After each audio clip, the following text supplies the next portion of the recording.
Mhm. Alrighty. Welcome to the PSBS, it's the PlayStation Bulletstorm podcast. I'm your host, GOTY, PS and Bio Boys. My host here is... Andrew Arenas double is. Yes. We're here for episode 83. This is a numbered episode, yeah. This is a numbered episode. It is 83. But no, I mean, yeah, you mentioned though, yeah, we are a little off schedule. It's a Saturday we're recording. Mhm. Because normally we try to record Thursday nights, but Thursday night was the Game Awards itself was airing, and then we Right. knew the PSX thing was on Saturday, so there was no point in doing an episode Thursday when the news was about to happen on, the awards show, and then if we did Friday, we've been missing PSX, so we said screw it, we're just gonna have to do a Saturday afternoon to cover both together in one Mhm. episode. Yeah, I mean, you might as well just get it done. Game Awards, it happened. That happened. We won't really speak much into the show itself since that is currently getting beaten to a stick on itself by others.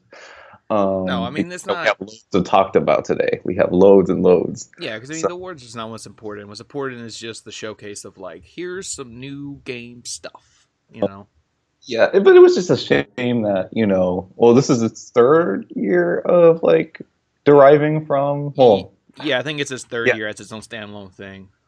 because there was a Joel McHale one, right? And then that was the one that was like online too. And then we had, dang it, 2013, 2014, 2015, 2016? Huh. Yeah, but that Joel McHale one was so weird and awkward because it was just like in a room. Yeah, Like, it was like, okay, so it's not necessarily, a formal ceremony. So it wasn't a ceremony. It was just like him standing in a room like, oh, this game wins this and this game wins that, and we'll move on. Right. But just a side tidbit, like very small. Like it's unfortunate that this was probably the weakest of the three so far, but that's getting bashed by other people right now, so they'll leave them to it. So then hopefully it can improve next year. But aside from that, there were loads and loads of games being shown off. Of course, ones from this year, and then ones are onto the future. Yeah. Games and news, and there's some like little news items that kind of came out before Game Awards or like at the same time, where it was like it wasn't announced on stage, but it was still in association with that timing, Like for example, it was announced that Bulletstorm Remastered really is a thing. Yeah, we kind of got the ratings leaked out a while back, but new details on it is a remaster coming for PS4, Xbox One, and PC. It will be releasing on April 7th, 2017. It'll be running 60 frames per second, high textures, increased poly counts, new audio, all the DLC, and all brand new content, and will run at 4K on PS4 Pro and PC. Oh, so some 4K, so PS4 Pro support. Yep. They're adding new features and content, new overkill campaign mode, blast your way through campaign starting with unrestricted arsenal of weapons and skill shots, 5 brand new levels for score-based echo mode, improved presentation models, blah blah blah. But the biggest thing, like this is the most interesting thing, and it just sucks all around though the way they're handling it. Like, I think it doesn't mention in this article, but this specifically. But you were mentioning how like it is full price is like $6 for this. I could have caught that it was 50. I thought, or maybe 60. Because I don't know. I'm looking at this one article that doesn't mention the price point. But if you do pre-order it, you get 15% off. Yeah, that's right. You get a 50% off discount. But the most interesting thing is that there's a new mode where you can play as Duke Nukem as the main character. And they got the original voice actor come in, and he did all new dialogue. There's all new dialogue, all new like reactions and everything to the game. So basically, this is going to be the best Duke Nukem game in years. Technically, best new one, not a re-release or whatever like they've been doing. Mm-hmm. So this is really cool and all, but it's a pre-order bonus. Yeah, like it's a pre-order bonus, so it's like, so it's kind of got me a little worried, like. So, like, I mean, eventually it'll be for everyone, right? Like, that, I don't think any pre-order bonuses stay exclusively, like, to pre-orders, ever. I'm not sure about ever. I mean, well, there's been some that just take loads and loads of time in order to come. But, yeah, I don't think necessarily there's ever been one that never... I mean, unless of, like, some skin, like, with, like, Little Big Planet or something. I don't know. Yeah, Little Big Planet's kind of done that. with their whole like, oh, week 1 astronaut suit or the core hat. I have the core hat. I'm so proud of that core hat. I'm like, I wonder how many people have this. Oh, barely any. Yeah, Little Big Planet's a good example of one where they've actually strictly like locked their DLC down. Like, no, you can only get it during this time and during this whatever. Maybe Rock Band with like its packs where, I mean, you can buy the songs individually, but like you can't get them in a pack like that. Like you can't buy it that way. Oh yeah, I think that was like with Rock Band 3. Yeah, they did it like 1 or 2 packs. Like the Aussie pack for sure did that, where you had to buy the whole pack to get like 1 or 2 songs. The Rush pack, you have to buy the whole pack in order to get the full like 2112 full song. You know. Mm-hmm. Oh, so I'm checking on the PlayStation Store. You're right. The Bulletstorm full clip edition, $60. And then you get the 50%. You can pre-order it. Yeah, 15% on even digital. Yeah. Yeah. Yeah, it's a lot to ask for this. I mean, the game came out in 2011. Well, it really wasn't much of a success. People like it though. From what I played of it, I recall playing the demo. It was fun. Not really too sure about this. I mean, it's fine. April 7th, 2017. Okay. In the spring, that's a good time for it, I suppose. It's like they just really want to make Bulletstorm 2. We'll have to see if this is going to ignite any interest, but I mean, I don't know. It seems really redone. I mean, I wonder if it's on like the current Unreal Engine. Probably. 100% on that, but I would say probably. Yeah, because I mean, Bulletstorm, I don't know, we kind of talked about this a little bit when the thing got leaked out, but yeah, I mean, Bulletstorm, like, they really wanted this to be like a franchise. Like, they already were even like in pre-production on Bulletstorm 2 when this first game came out, but then it was like a huge flop. It was good. It was critically acclaimed. Like, it got good reviews and it kind of developed a fan base, like a small one, but it was just a huge kind of flop commercially and didn't sell a whole lot and went on discount super fast and all that. And then, they had to cancel the second game. Well, like, and it's weird too because like, and then afterwards they made Gears of War Judgment, which I'm not a fan of Gears of War Judgment at all. That's not a very good game. And then they've been working with Epic for years with Fortnite.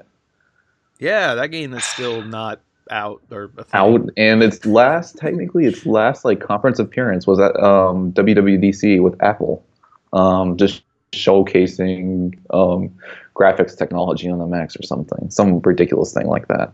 I remember seeing Fortnite way back at Comic-Con 2012, and I went to the panel, and just nothing has come out of this game at all. I wonder if Fortnite will even ever come out, and there's no buzz around it either.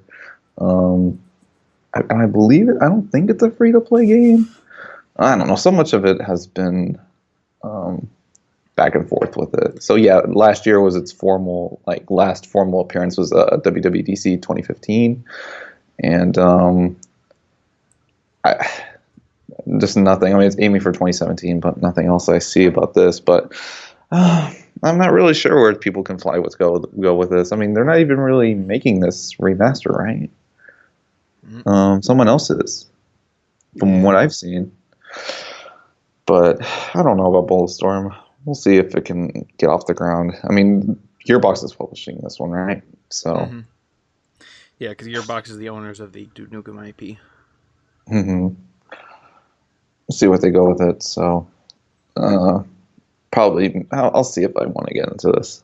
Maybe it's like a maybe for me. I mean, yeah, it looks like fun. I mean, when I played it, it was pretty fun. Did you ever get around to it? Nope. No. Nah. Maybe when the time comes, if it's like discounted, maybe I might get it, but we'll see. I think at one point I had the game on GameFly list. I think that's how far back it was that this game had any interest to me, because like that's back when I had GameFly. I haven't had GameFly in a long time. Yeah, you had it like in the queue. Yeah, like it was in my queue. It was like somewhere at the bottom-ish. Yeah. But we'll see. No, we'll see. But moving along. What else? Let's announce the Game Awards. Another thing that got leaked, so it's basically just confirmed, was Telltale confirmed that they're working on the Guardians of the Galaxy game. Yeah, it's just a short little teaser. It didn't show any character models or anything. I don't know if that concept art was out or anything, if that was real or not. I was a little confused. There was no official concept art leak. Okay, so that was fake, I guess. They must have just like had a cartoon version of Guardians of the Galaxy. Yeah, and they kind of talked... who knows about like the cast of this, right? I mean, there are several members of the Guardians of the Galaxy. I mean, how can we know even like if it's gonna be like the characters from the movie? Could be other characters. Yeah, I mean, because they did confirm that you play multiple characters in the game. Mm-hmm. Didn't specify specifically multiple characters. Yeah, I mean, Telltale does it well. Yeah, you're playing as multiple characters, and then this is something we kind of talked about last week or so when this kind of got leaked out, was that it's probably going to not necessarily tie into the movie, but be inspired by the movie, like go off the movie, kind of like characterizations and designs. Like characterizations, designs, having the music in there, right? So it's already having those things. Yeah, and that's what we saw right away from the teaser. We saw the cassette tape, and it's called like, it wasn't even called Awesome Mix like from the movie. It was called like something else. Mm-hmm. Yeah, try to deviate away from it. Its own. I mean, that'll be awesome too. It'll have its own soundtrack. Can you like pick what songs you want to listen to? Oh, well, what I mean, song if do you you want use Spotify on PlayStation.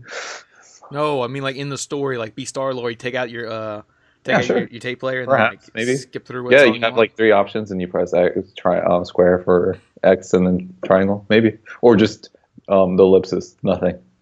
Don't listen. Don't listen to anything.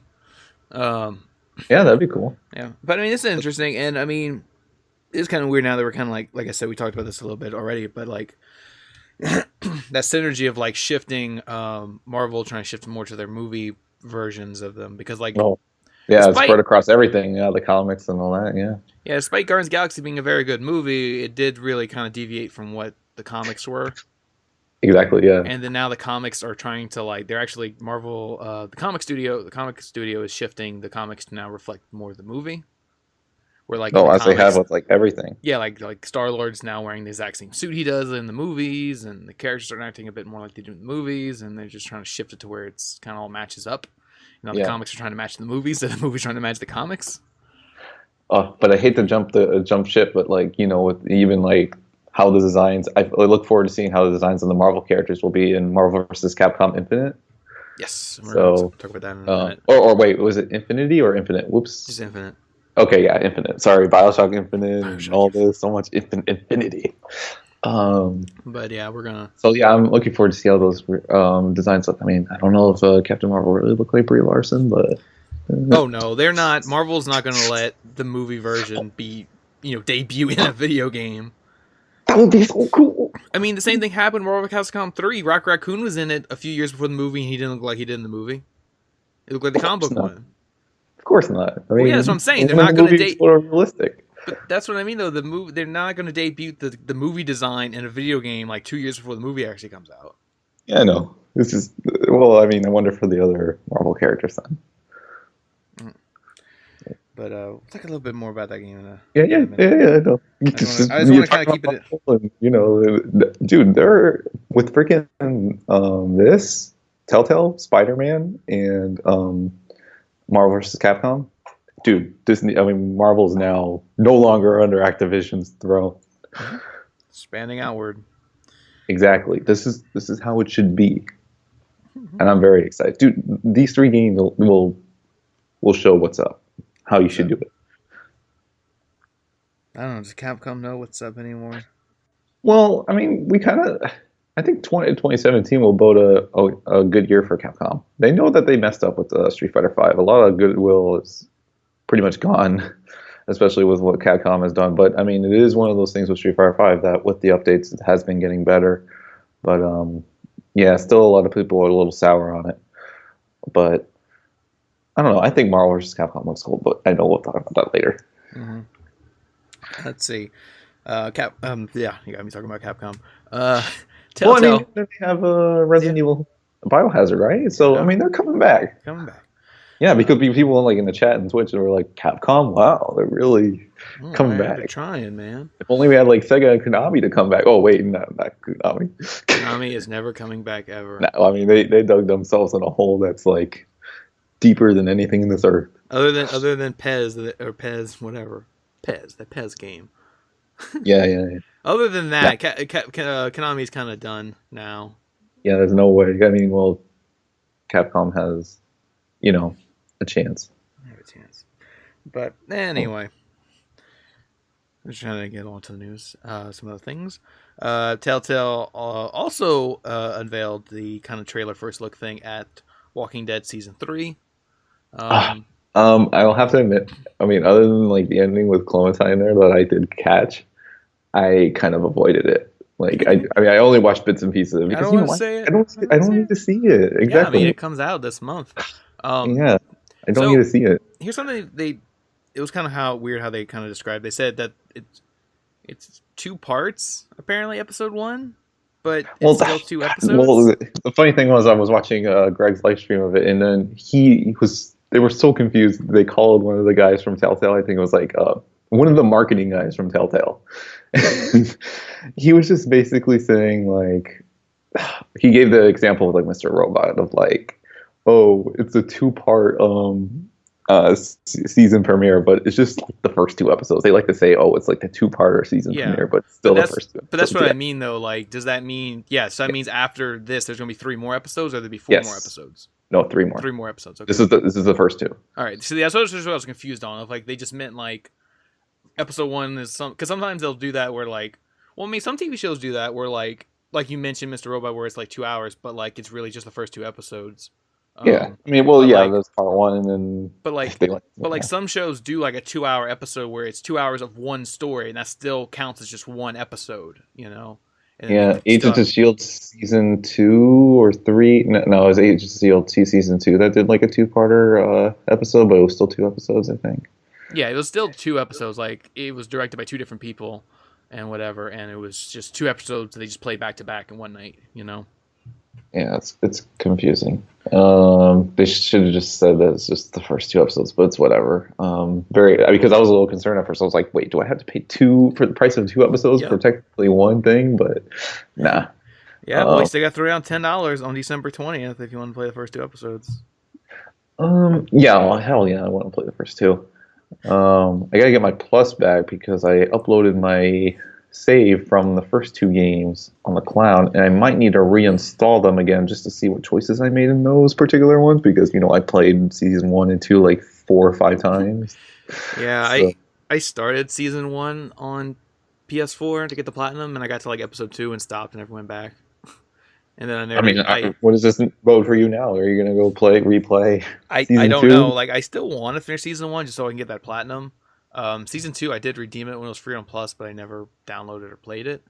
Because that's what they said. They said you can upload your choices from your previous saves into season 3. But they said there's going to be more details, but they said there's going to be like a interactive thing at the beginning to kind of maybe like, pick your choices anyway. Akin to the PS3 version of Mass Effect 2. Yes. We'll talk about more about Mass Effect later. Where you like pick your choices from the previous games. That way they said, because when they understand the that people have switched consoles or whatever, so like they might not have their save files or played them on the new consoles. Oh, so, I might as well do that then, because like I don't even remember what I even chose. Like that, doing that is like takes less time than me like getting Plus, getting the saves, reinstalling the game, and then. I don't know. I mean, or else they would have made it worthless. But I don't even remember what I even chose on the PS4. Like, I remember what I chose on the PS3, but that's how I felt when Dragon Age Inquisition came out. Where like they say if you want to carry over your saves, like you had to like go to the Dragon Age website and then like do this interactive like do some extra steps, do this interactive thing, and you fill it out, and then like they'll transfer that into your EA account and then put that in the game so your choice carry over. I was like, oh, that's cool. I did it. I did it, and like it was super detailed, and I was like, oh, I don't remember. And like it was kind of vague because you don't really get like even images or anything from like the scene. So I'm just like, I don't remember. Mm-hmm. And I was just like, can you at least play like a little video or something? And I'm like, nope, it's just these like texts. A lot of text to read over some like like stained glass artwork type thing. And I'm like, no, like I don't remember. So you need to be like a Final Fantasy 15 where you have like a little training room, and then you get to go in the lore room where you get to walk around and read the text. Lore room. But I mean, well, Mass Effect. Mass Effect did it. Yeah, Mass Effect did it right, where like it was that little interactive comic thing where you actually see it. Mm-hmm. You see like, I mean, it was artwork, but you still kind of like see the scene, and then you have like Shepard narrating it, like, when I did this, I chose to, and then it's like, pick what you want. and I then it don't. keeps I don't going. think the Wii U version of Mass Effect 3 did that. I don't know. Oh my No, gosh, see, like I'm I think going so. way obscure here, talking about the Wii U. Yeah. Um, So yeah. but it's interesting. Yeah. So I mean, they said there's gonna be more details on because they haven't exactly said what it will be, but they said there will be some way to like pick your choices at the beginning. Hmm. So hopefully it is some type of like video thing. It'd be like previously on The Walking Dead, and then it's just like little clips, and then you just click whatever. Yeah, I'm curious how they'll do about that. Yeah, this is the first time Telltale has done something like cross platform. Yeah. Well, I So we'll mean, see. this is probably geared them up for Game of Thrones season 2 because they have to have an option for people who didn't play season 1. Right. And then like there's stuff in season 1 that needs to be decided before you play season 2. Oh yeah, because like those probably even more so than Walking Dead is more connected than ever. Mm-hmm. So that's probably what this is. They're probably just gearing up that idea so that way they can have something, a foundation of that for Game of Thrones season 2. So people who either didn't play season 1 or maybe they play season 1 on Xbox, they want to play season 2 on PS4 or vice versa or whatever. I am curious when Game of Thrones will come back. Someday. Maybe like after the show's done. Oh no. I mean, I don't know. I ain't taking any guesses on Game of Thrones because I was completely wrong last year when I tried to figure out what was going on with that game. Um, will probably be the time I actually get like back into the show. So we'll see. Can you really say you got back in the show? You watched like 2 episodes. Like I gotta get back into this. I watched like 2 episodes and then I was like, Well, already more than the length of the game. I've already consumed more of that than the show. So yeah. Well, we'll see. I mean, maybe by the time I actually watch the show, the second season will be out of the game. Because that one, I don't know if I'll play episode by episode, but we'll see. Yeah, a lot of franchises. Telltale's jiggling right now. So many franchises. Act as like the Batman reveal last year, but it's neat nonetheless with Guardians because that was already kind of leaked. Yeah, it kind of did deflate a bit when that leak came out. Like, yeah, if I would have just saw that teaser like right away, I would have lost my mind. Like, what? They doing Guardians of the Galaxy? But like, since it got because leaked, ever since they had the Marvel announcement, we were it could be like anything. It can be like whatever. Yeah, because there's so much. We were hypothesizing just last week about the Howard the Duck thing. So, even though that would have been a really neat concept, so maybe they could put that in their pocket. But Marvel maybe he'll make an appearance in this game. That's right. So it just has so broad. It really lit up our imaginations of what it could be. I mean, as much as I would have liked, personally, like an Avengers kind of game, but I mean, Guardians is fine. It's already kind of in that tone of kind of like Tales of the Borderlands, somewhat. Mm-hmm. So the fact that they can already do humor really, really well, then that's fine. Are they just going to get the whole voice cast from Tales of the Borderlands for Guardians? I won't be surprised. But as you can tell, Troy Baker's pretty busy at the moment. Troy Baker will always find time to be in the game. Always. Troy Baker will probably voice somebody in Guardians of the Galaxy. But probably. Anyway, another game that got announced during Game Awards was the follow-up to Shovel Knight. Yes. Oh my gosh. Yes, this is fantastic. I love Shovel Knight. Yes. Shovel Knight Spectre of Torment. It is a prequel/sequel to the first game. Be released sometime in 2017. Now, Shovel Knight, I played a little bit of it. I don't have it, but I played a little bit of it. I think it was never free for Plus. It was never free for Plus because it's one of those games you always expected it to be. Yeah, but I don't know. I guess maybe Yacht Club Games just never really gotten that deal. And plus, like, DLC kept coming out for it, which you would have thought would have been like, oh, maybe it would be free. But great, it was free DLC. So, yeah, it just never was free. So, I don't know, man. I guess you might as well just, like, buy it. I don't know. Maybe sometime next year it could. Yeah, well, yeah. Before this game comes out. Yeah, maybe before this new one comes out, they'll put the first one for free to kind of like get people's interest back. Because I do want to play a little bit more of it. I mean, it's fantastic. It's such a good game. It's good. Like I said, I did play a little bit. I think I played maybe like I don't know if there's like a demo or something, but I played a demo of it at like GameStop. At the GameStop. It was like a GameStop one day, and I saw they had like the Shovel Knight demo on there. I was like, oh, let me play this. I played a little bit of it. It was perfect Vita game. Does the cloud saves really well. When I get back, well, I mean, I only played it once, so like after I saw the trailer, I was like, dang, I want to play this once I get on break. Some more of that Shovel Knight. Yeah, I love Shovel Knight, so this is fantastic. Yeah, check that out. I'm probably gonna end up getting this weekend. Maybe I'll start downloading tonight. Inside's on sale this week because they're doing that nomination sale. Games. Yeah, it is. Didn't really discount the games as much as I would have liked. Not as much, but like it's like Inside's $13.99 right now, and I still have that $15 credit from the promo thing they did last month. Oh wow! So I could get Inside with that and still have like $1 or $2 left over. I really wanted to get Firewatch, but I don't know. It's still not as discounted as I would have liked. So like 13 or something, because like it's originally $20, right? Mm-hmm. I don't know. And there's like the stuff I got to buy in the fall. I mean, well, by the time I get on break. So I mean, I don't know. I'm between. Mm-hmm. I'm like, dang, I should have probably not have used my 20% off coupon so early. Well, I don't know. I mean, I bought Call of Duty with it, but it's like, were they doing a Firewatch physical edition? That's right, huh? Maybe I should jump on that. I mean, even though it's going to be expensive, but yeah, because I don't know if it's limited and it's cool. Yeah, it's limited at all. Because I mean, because GameStop, Best Buy's doing their buy two get one free this weekend, starting Sunday. So like, if I don't know if the Firewatch like physical edition would be out, you can get it there. No, it's coming out next year. Oh. The Firewatch. I was thinking it was like right now. Like, go get it right now. Oh no, it has really cool box art and everything, but I believe it's not actually till like March or something. That's weird. Like a year after the game came out. Yeah, I know, right? Well, I mean, other games have done that too, but yeah, Best Buy has that, but Target had like a pretty lame one of like, buy 2 games and get like $50 gift card, but like it was very select games like Watch Dogs 2 and Steep. I'm like, yeah, they do this every year. Target does their buy 2 get one free like the first week or two in November, around the time Call of Duty comes out, and it's on all games. And then they follow it up again around the last week of November, or like the first week of December, but it's only good on like Ubisoft games. They did it last year; it was only on Ubisoft games, and they're doing it again this year. And then Best Buy usually does theirs on everything, buy 2 get one free, beginning of December, and yeah, theirs starts this Sunday, tomorrow, or whatever. Listen to this. I don't know. Maybe if there's one that I want to like just get one, even though I don't really need it, just like trade it in, get like PSN money. I don't know. Yeah, we'll see.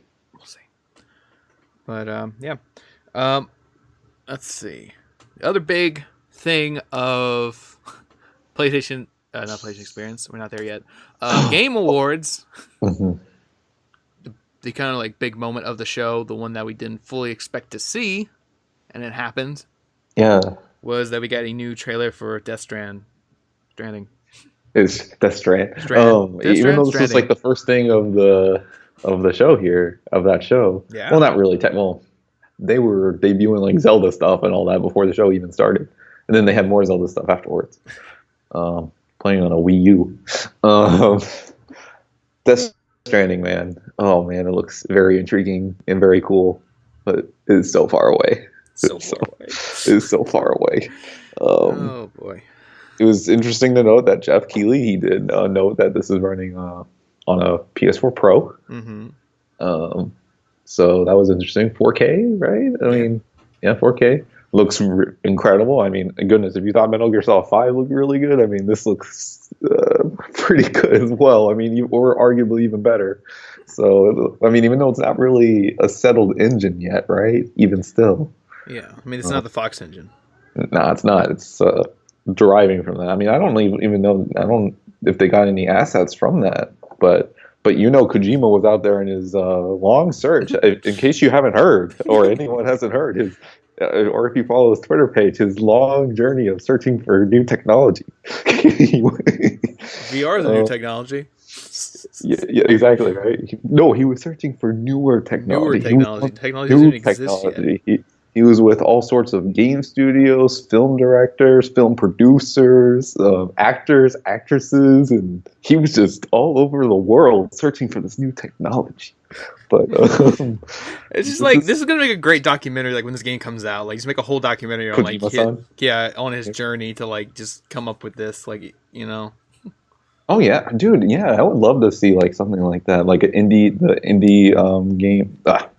What was it called? The indie game movie or whatever, where they followed those 3 developers of like Fez, Super Meat Boy, and Bastion. I would love to see like a documentary in that kind of style of like with Kojima, like after his breakup with Konami, he maybe he's a little sad at first, but then he's like, you know what? No, it's time to get back. And then he meets with all these people. Kojima-san is meeting with all these people.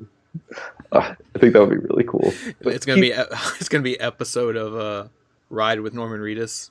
He's gonna be on an episode of that. They're gonna ride motorcycles, and they're gonna be like, "Look at this cool technology," and like looking at like video game stuff, and like Kojima would be like in the back riding with Norman. He'd be riding with Norman. They go to like the studio wherever, and they put Norman in the motion capture suit and all that. Like, Kojima's like trying to direct him, like emotion, like dude, your face, move your face so he can like get the thing for the trailer.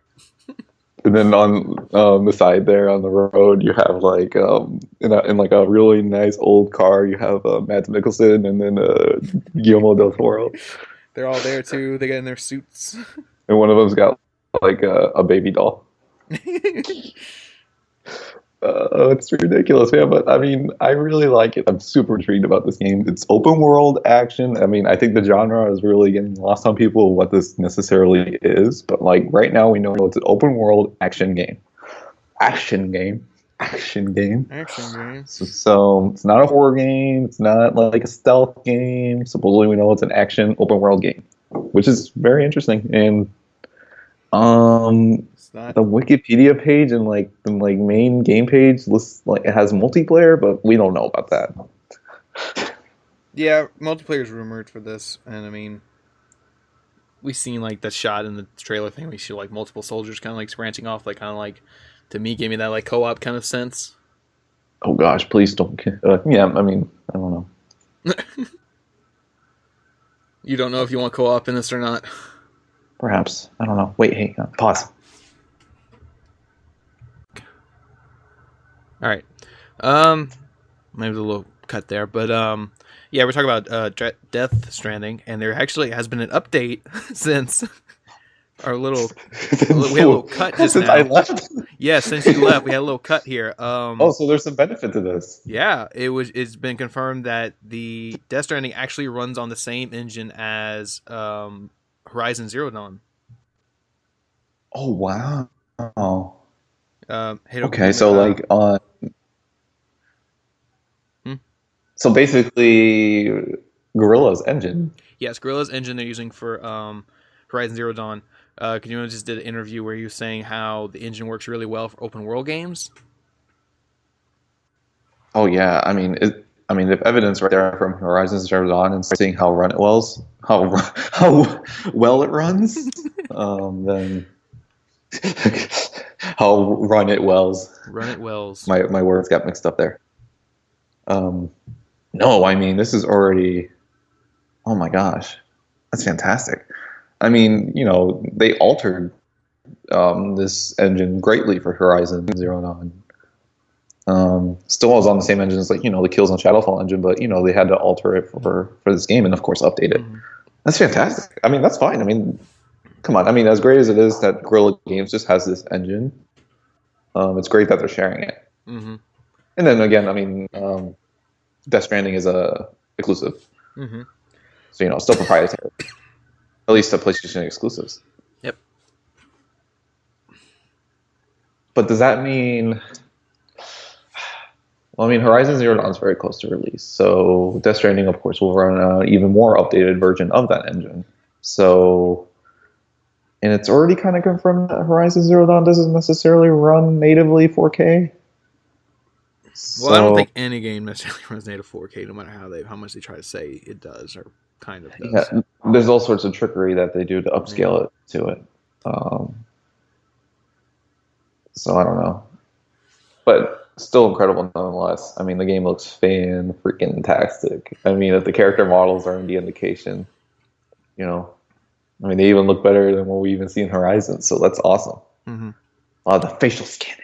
That's where the new technology comes from. No, it's searching for it. He didn't even have to search for new technology. He found technology that was already there. Mm-hmm. Yep. But it'll be newer. Yeah. But fantastic. Death Stranding so far. 2019 at the earliest. I mean, that's what Kojima said, even in 2019 for the date in which Akira is set in. I think that's what he said. Like, somebody asked him that one time about the release. Like, when's it come out? And he's like, oh, probably be out before the next Olympics. That's right. Yeah, the other next Olympics are like the year in which the movie Akira is set. So it's like, all right, we'll have to see Kojima. I mean, then again, I mean, that length of time is about appropriate. I mean, Metal Gear Solid 5 just came out last year.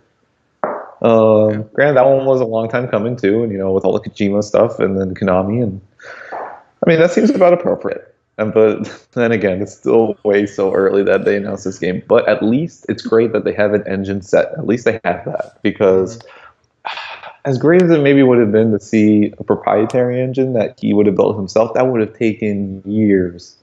So I suspected that he would have had to pull from either Unreal Engine or one that Sony made themselves or something along that line. Maybe some people would have thrown out there maybe why can't you use the Orders engine that Red Dawn made for the Order 1886? That would have been cool too. Or not Naughty Dog's, because that's only theirs and theirs only. And we'll talk more about Naughty Dog later. I'm just kind of reeling in any other possibilities, but I mean that's the one that they could have, gone with, right? I mean, yeah, Guerrillas. Yeah. So that's fine with me. Yeah, more than perfectly fine. It looks fantastic. Horizon. We'll talk more about Horizon later. A little worried about how they're going about showing this game, but we'll talk about that later. Yep. Because Horizon's coming in February, and Death Stranding's coming very out. soon, dude. I feel it. Whenever. Yeah, Death Stranding is whenever. It's whenever. They should just put that in the trailer. Whenever. But one game that's coming out next year, we kind of got a new look at during the Game Awards, is Prey. Yes, Prey looks so. Yeah, because we got that little teaser thing for Prey. The little cutscene, little cutscene teaser thingy, whatever at E3. It wasn't that gameplay. No, but this has gameplay and kind of a look of how the game looks and runs. But doesn't really though. It was weird. It was a weird mix of the two. Yeah, it was a mix of the two of gameplay and. A little strange. Yeah, it seemed like pre-rendered. It was a little bit akin to how that game XCOM. Well, when it was a first-person shooter, not Enemy Unknown, the other one. Yeah. The one that was pretty bad. It kind of felt like that a little bit, but it looked neat though. Well, I mean, the gameplay. I mean, that's gameplay, or at least what the gameplay would be like, and it did. Because I mean, the whole thing reminded me of Bioshock. Because I mean, even right at the beginning, you see that little white text of the year, 1959. You show some space stuff, and then it cuts to 2059 or something like that. I mean, Arcane is definitely heavily inspired by Irrational. Yeah, his work. Yeah, I mean, you look at Dishonored, right? Yeah, and even Dishonored 2, I've heard people have said there's even more. I wouldn't say similarities, but some aspirations taken from aspirations. Yeah, and that's the Bioshock games. Yeah, and Prey looks more like that. Just kind of look. I mean, you see the character running with a wrench, so I'm like, At one point, holding it the way he's holding it, and then the way he holds kind of the shotgun, and we show the enemies. He got the little semicircle health thing at the top. Yeah, I mean, it's not necessarily a bad thing because I mean, Bioshock's so good, but it is one of those things. It's almost akin to Shadow, Mordor, or Assassin's Creed kind of. Yeah, where it definitely wears its influences out on its sleeves. Well, we don't know if it will to the code. Oh yeah, we actually use the actual code from the game. Yes, as great as Shadow Mordor is, it did steal some code. That's great too. Code. I love some Shadow Mordor. Yeah. So I mean, it'd be just one of those situations where it might just be a little too inspired by Bioshock, but we can still probably be good. I'm interested in it. See more and play it. So many games are stacking on each other. It's so amazing. But I wonder when we'll get the announcement of Shadow Mordor 2. That's what I just thought of now. Oh boy, you're gonna. You're gonna get another paycheck in the mail. Go on. Better be more because it's a sequel. It's a sequel, man. You need more. I wonder how much WB will pay me for this one and the other YouTubers to promote this one. Yeah. Dude, once that gets announced, you got Game of the Year 2017 right there. Oh! What about Red Dead 2? Well, wait, we don't even really know if that's coming out. Well, wait, they did say 2017, right? Yeah. Because that's what you're texting That's me the going to be other a pretty day. competitive year. That's what you That's texted me the yeah, other day. Game Like, of the Year was unveiled Red Dead 2. that And then day. now you're like, if John Mordor 2 gets announced, Game of the Year 2017. Game of the Year 2017.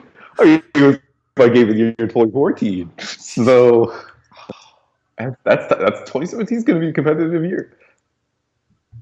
Unless it's some unless they freaking pick like the freaking expansion for freaking Overwatch, then I'm just joking. I'm just joking. They did nominate the Witcher 3 expansion. expansion. Yeah, like the Witcher 3 expansion was nominated for like best RPG or something. I'm like, that's DLC. Does that really count? I mean, I understand it's like a 20+ hour story, but it's still an add-on to a game. Yeah, I know. That must have confused people. But it didn't. I don't think it won, so it's whatever. But yeah, and the thing, even though that was a bit of a tangent with the Shadow Order, because I mean, I'm waiting for that announcement of that game, but it's probably like a locked-in E3 thing, Shadow Order 2. Yeah. I would hope, and with Prey, we're gonna get some more info because Game Informer got the get on Prey, so. Yep. Pretty big get for a Game Informer to get Prey, so I'm very excited to see even more deets about Prey. Mm-hmm. It's gonna be looks so neat though. I'm very excited for it. Yes, interesting to see for next year.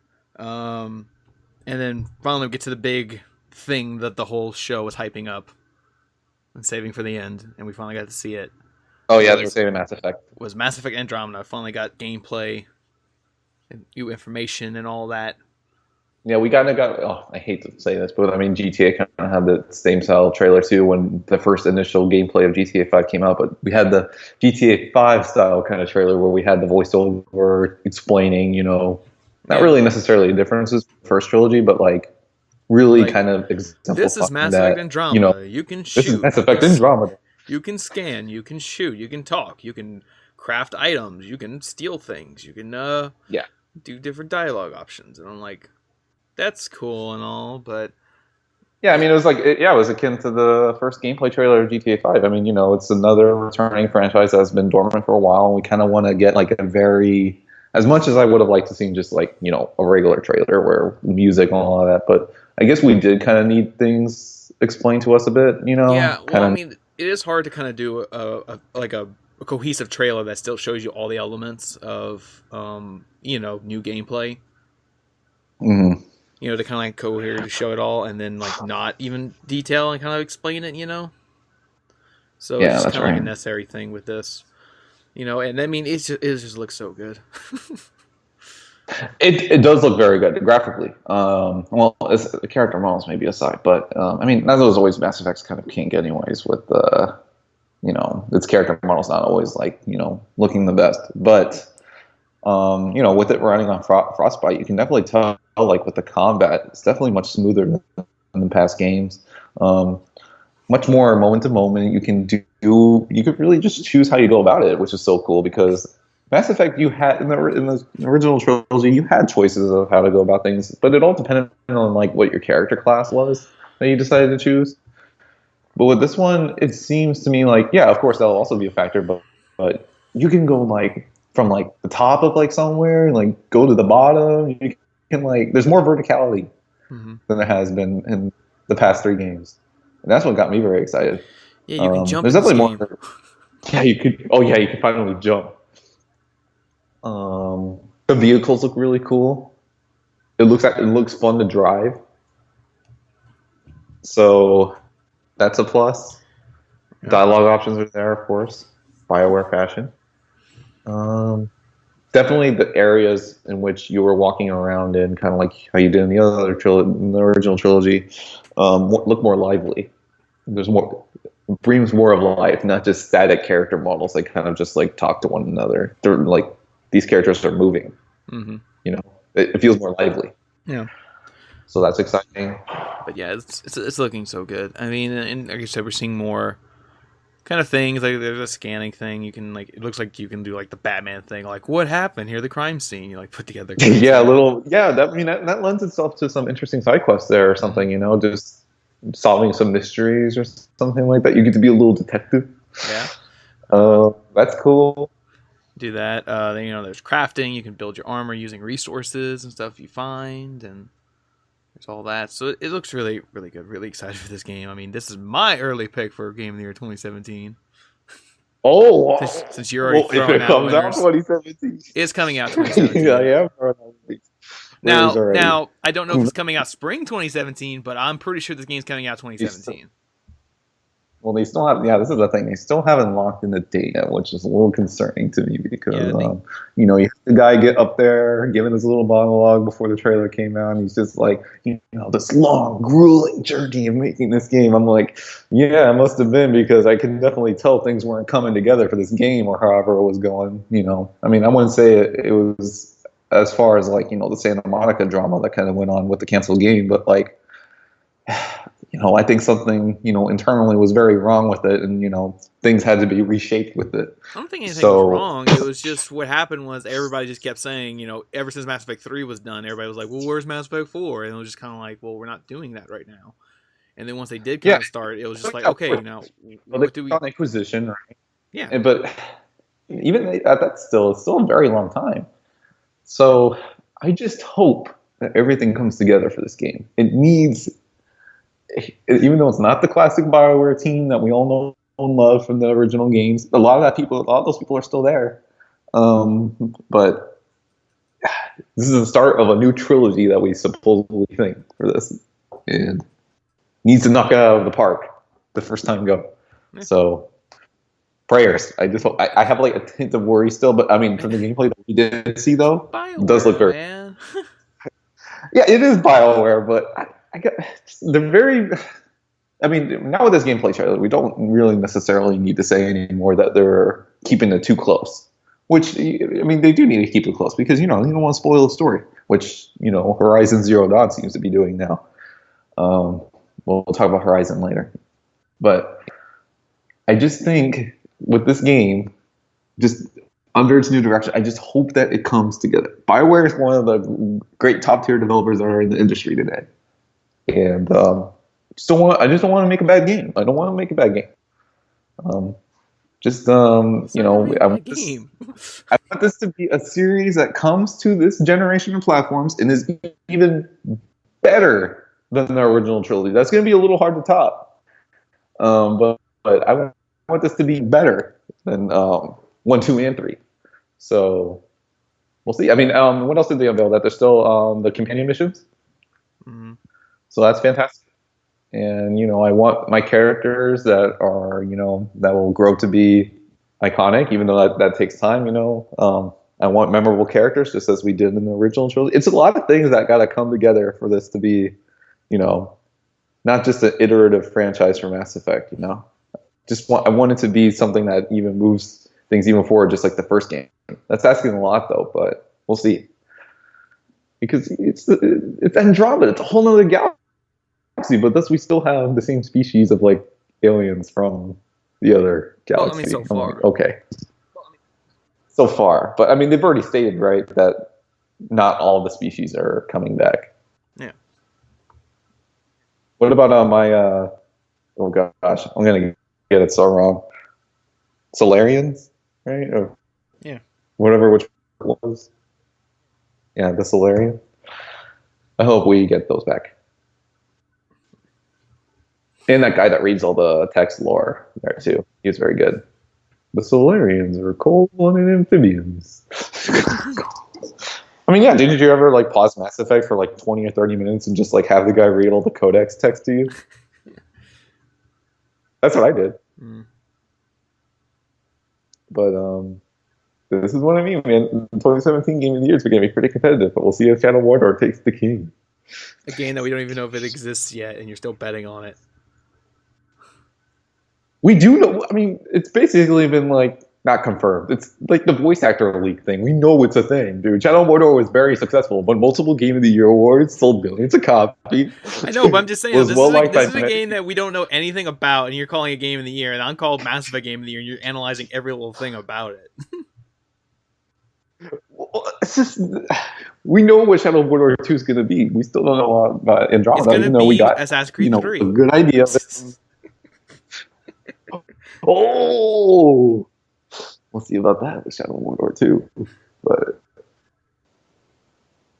Shadow of Mordor 2 is going to be amazing. Oh, it's going to be amazing, but like I'm worried about Mass Effect. I could see everything in it. I'm worried, but like Shadow of Mordor's going to be amazing. I haven't seen Shadow Mordor. a single image or anything from that game. I know it's going to be amazing. It will. I know it. You know it. Everyone that paycheck is filling your pocket right nice right now. Mm-hmm. It's coming in big. That's what I was telling you. The first one sold millions of copies, won multiple Game of the Year awards, and was well liked by many. Yes, there was some drama with the YouTube stuff and the paying the YouTube people, but why did they even need to do that? Because Shadow of Mordor is already a fantastic game. I don't know why they had to do that. You read that script so good. Mm-hmm.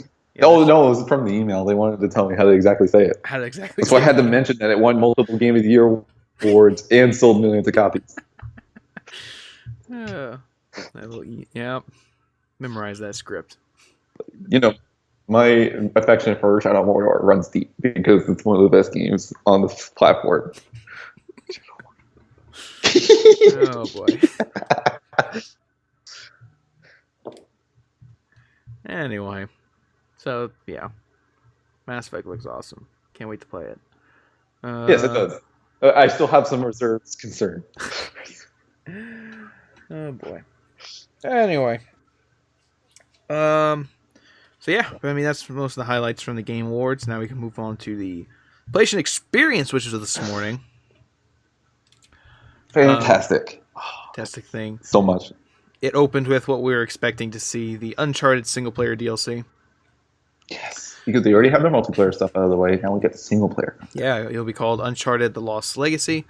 So did you know this was Uncharted right when it started? Because I hate when the guy came on stage afterwards like, did you guys even know that was Uncharted at the beginning? I'm like, yes, I knew exactly that this was Uncharted right at the beginning.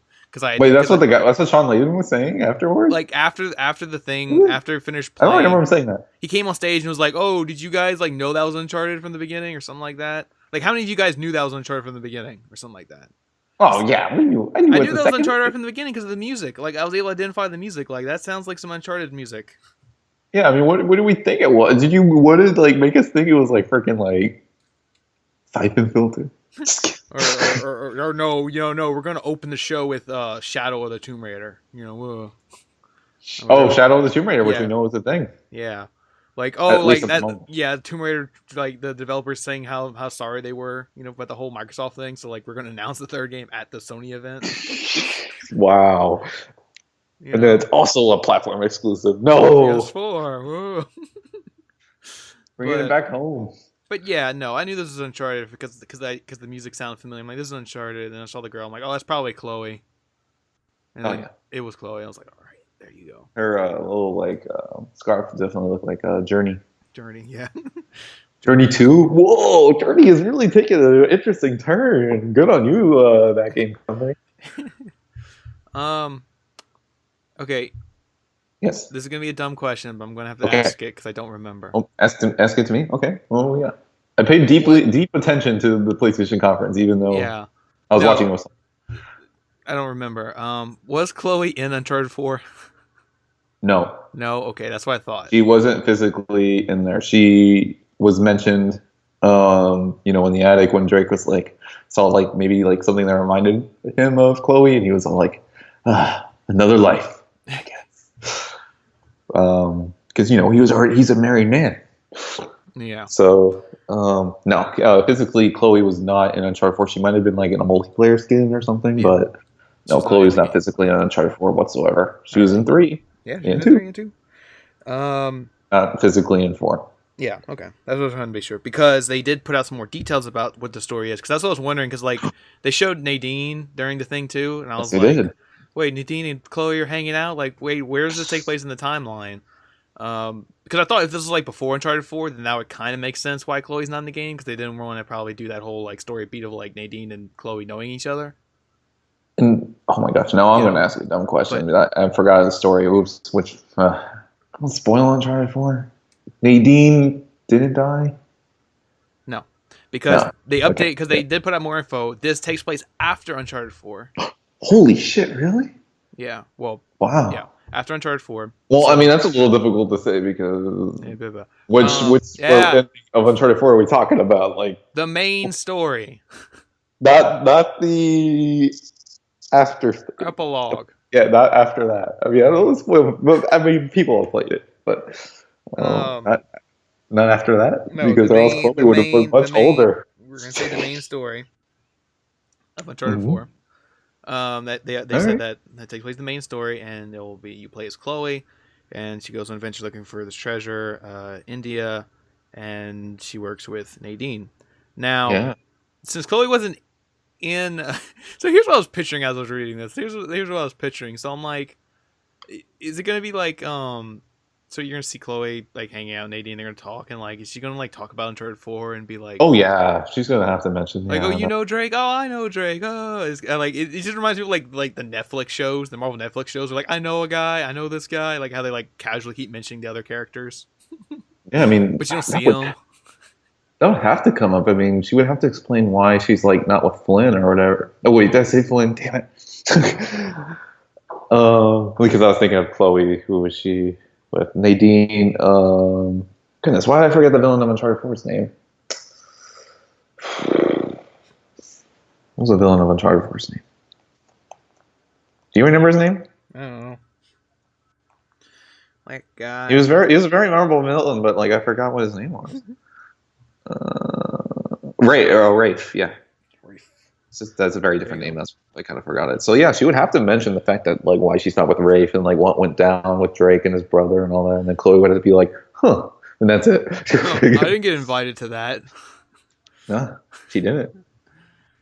Yeah, I feel like this DLC is almost like the fan reaction. We're like, where's Chloe? You know? Yeah, where's Chloe? And then the underserving of Nadine in Uncharted 4.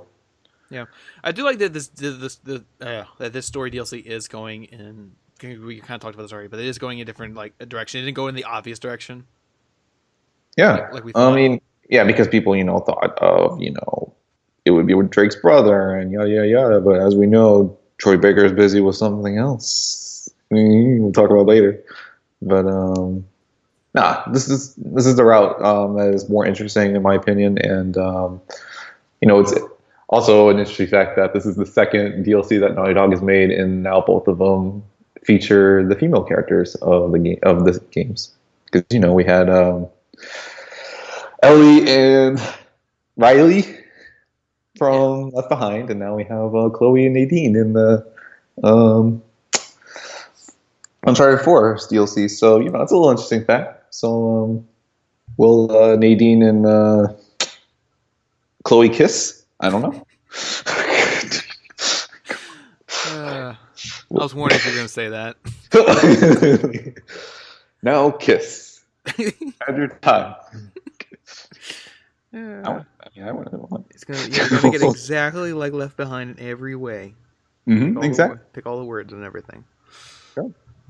But anyway, so yeah, that's really exciting. No release window. I mean, obviously this is coming sometime next year. Yeah, we'll see. It's going to be the last Naughty Dog developed Uncharted story. I know. It'll be fine. I'll hold through. No tears. But Naughty Dog is going to go on to something else that I'm also excited for that we'll talk about later. Yeah, a bit. But yeah, and other stuff got announced. Yeah, as we mentioned already, Marvel vs. Capcom, the new one, not Marvel vs. Capcom 4, but Marvel vs. Capcom Infinite got announced. Mm-hmm. I don't know, like we're gonna miss it. We'll probably talk about it some more next week because they are showing some gameplay of it tonight. Oh, okay.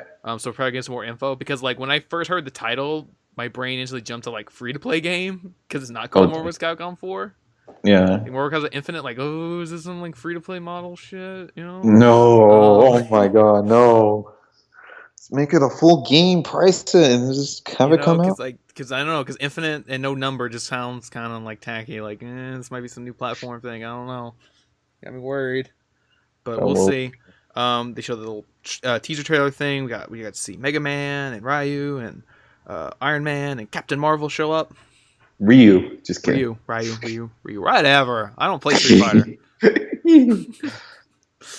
I'll admit it. I don't play Street Fighter. I don't know.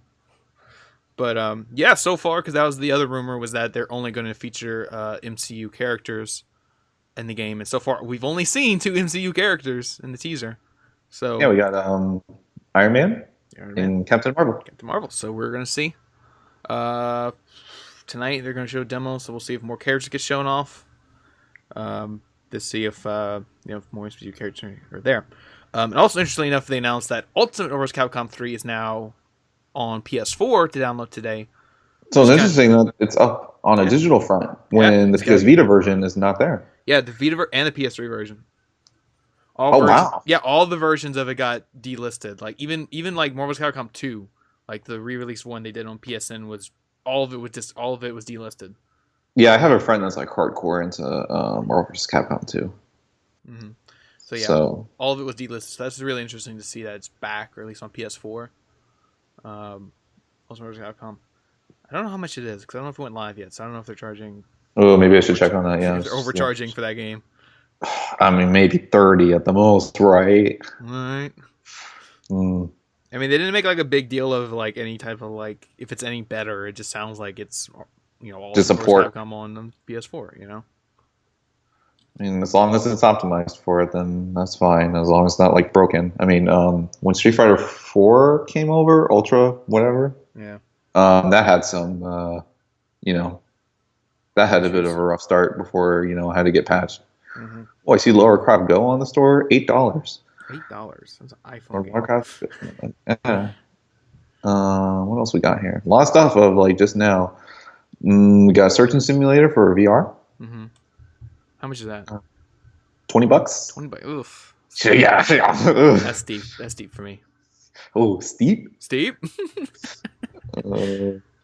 Last Guardian. I don't even see it as like a pre. Oh, it's a pre-order. Okay, I thought at first I was like, "What is Last Guardian out now?" Yep, early release. We're gonna let you play 3 days early. How has that been like? Because due to the timing of like PSX and when Last Guardian is coming out, like Last Guardian's out now. Oh, people would stop watching it and play Last Guardian. Just leave and like, no. I need to go get this. All right, I'll wait 10 years for this. I don't see Marvel vs. Capcom. It might not be in there yet. It might still be updating. See what the still haven't dropped the price of that Marvel Ultimate Alliance port. Oh dear God! It's like it sucks. I do want to play it, but I'm not paying that price for it. Dude, you paid like even lower than that. Yeah. Did they ever have physical copies of that? No, It's just digital. Nope, just digital right now. Dude, they would have to reduce that big time for you to get it. Yeah. But you get it though. Yeah, I'll get it if it goes down in price. I'll get it. Yeah, but not right now. I'm not paying full price for it. Yeah, I don't see it. Maybe it's not up on the store yet. So they lied. They said now, they said today. They didn't say right now. They said like today, sometime today. All right. So we'll see. And then they got Mother Russia Bleeds. Mm-hmm. Devolver Digital published that one. It looks neat, but I don't know, $15. It's a bit much. Mm-hmm. I mean, that's all downloadable games, but it looks like a fun side-scroller game. So yeah, some new stuff came out today. Speaking of the new stuff that came out today, they announced that they're doing a remaster of 3 old games, including Parappa the Rapper 20th Anniversary Edition. It's in development for 2017, and the demo will be available today. Yes. And they're also doing a remaster of Loco Roco for PS4 and Patapon for PS4. Ooh, Patapon. That's fantastic. I mean, it is the first one, but still good. Still good. So is this different from like Parappa the Rapper 2 that was like on PS4? Wasn't that just like a PS2 classic? I don't think it is. I think it is. It's just PS2 classic Parappa the Rapper 2. Yeah, but it was 1080p up rendering. Yeah, but this is a full... That's interesting why they put the first one, the second one first. the second one was just a PS2 game, and they did it as a PS2 classic. And the first game was a PS1 game, but now they're remastering it as a 20th anniversary PS4 game. And they put out some new info right here. It says, besides making the games look great on your HD and 4K TVs, they said, so these games will output at 4K. Prop the Rapper, 20th anniversary, and Loco Roco, and Patapon. Gotta get that HDR. Yep.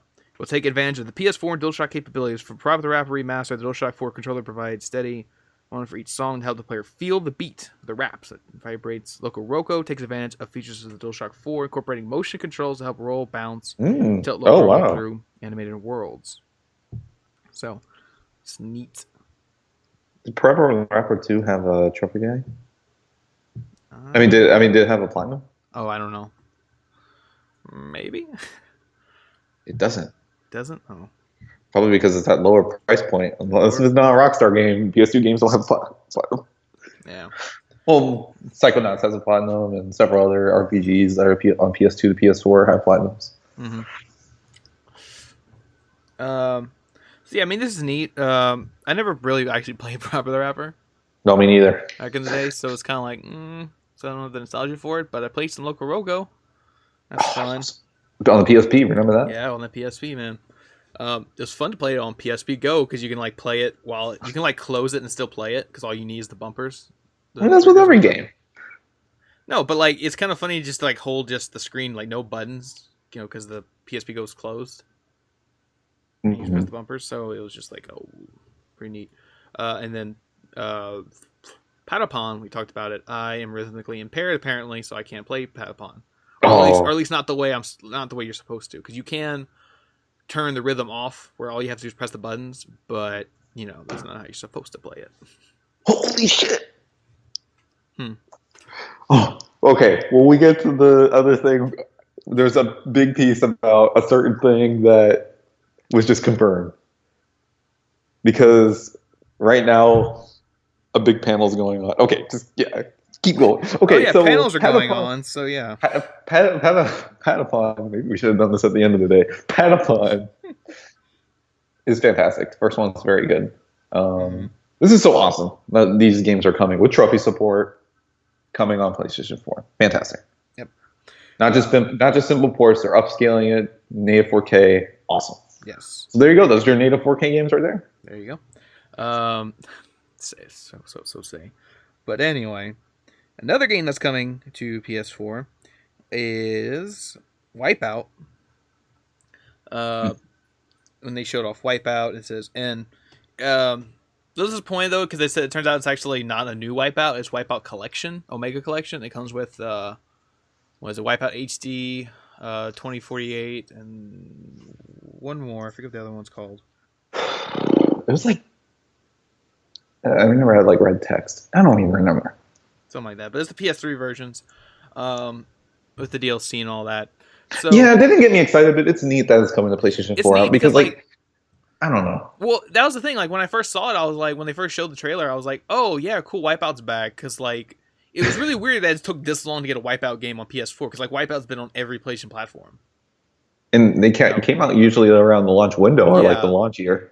Yeah, it's always around like the launch of a new console. We get a new Wipeout for it, So I was like, oh, cool, we're finally getting a new Wipeout for PS4. Like it took them a while, and then it finds out it's just a collection, which, I mean, it's still cool. Like if people like a Wipeout, but it's a little disappointing that it's just not a new Wipeout for PS4. Mm-hmm.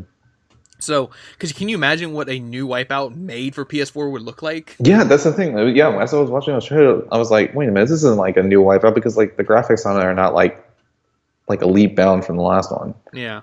Because, I mean, shoot, can you imagine make a new one and with VR support? Shit. VR support? Yeah, VR support. Like, you're in the cockpit of the Wipeout thing. You're just turning around the corners and flying at super speed. It'd be intense. Remember when, like, in Jak 2, they tried to make, like, that Wipeout clone with, like, that, like, racing mini game? Yeah. It was like a broke-ass version of it because, like, the controls sucked and, like, you die really easy. Mm-hmm. God, how many times did you fail on that one? I failed so many times. Oh my god, dude! To get in first place for that shit, it took me forever. And then like the one where you're Daxter and you're riding it or something. Oh, god, Naughty Dog.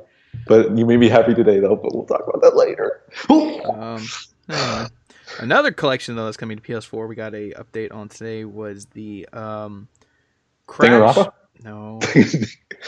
Well, yeah, Danganronpa's coming, Crash. but Crash Bandicoot. We got an update on that. It's going to be called the Crash Bandicoot Insane Trilogy.